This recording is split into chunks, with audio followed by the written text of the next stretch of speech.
இன்னொன்று கேளாயோ அமுதவல்லி, என்னிடத்தில் உன் தந்தை என் மகட்கு தீவினையால் பெருநோய் வந்ததென்று சொல்லி வைத்தான். அப்படியா? அவர்களும் என்கிட்ட நீ குருடன் என்றனர். இருவரின் மௌனமும் ஒன்றானது.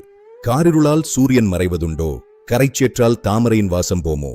பேரெதிர்ப்பால் உண்மையின்மையாமோ? நேரிறுத்தி தீர்ப்புரைத்து சிறையில் போட்டால் நிறை தொழிலாளரின் உணர்வு மறைந்து போமோ?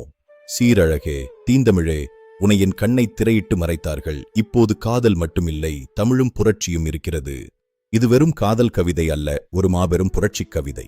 சூரியன், தாமரை, தொழிலாளர் என அனைத்தும் சமூகச் சின்னங்கள். காரிருளால் சூரியன் மறைவதுண்டோ? அதாவது அறிவையும் உண்மையையும் எந்த அடக்குமுறையாலும் மறைக்க முடியாது. தாமரை என்பது தூய்மை, சேறு என்பது சூழ்ச்சி. அழகையும் உண்மையையும் தந்திரங்களால் அடக்க முடியாது.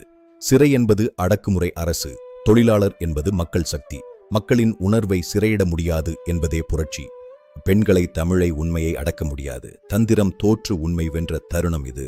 திரை என்பது பொய், நிலா என்பது உண்மை, காதல் என்பது சுதந்திரம், தமிழ் என்பது ஒளி. இதுவே பாரதிதாசனின் புரட்சி. இந்த இலக்கிய புரட்சி கவிதை உங்களுக்கு பிடித்திருந்தால் தமிழர் நெறி சேனலை தொடருங்கள். மீண்டும் சந்திப்போம்.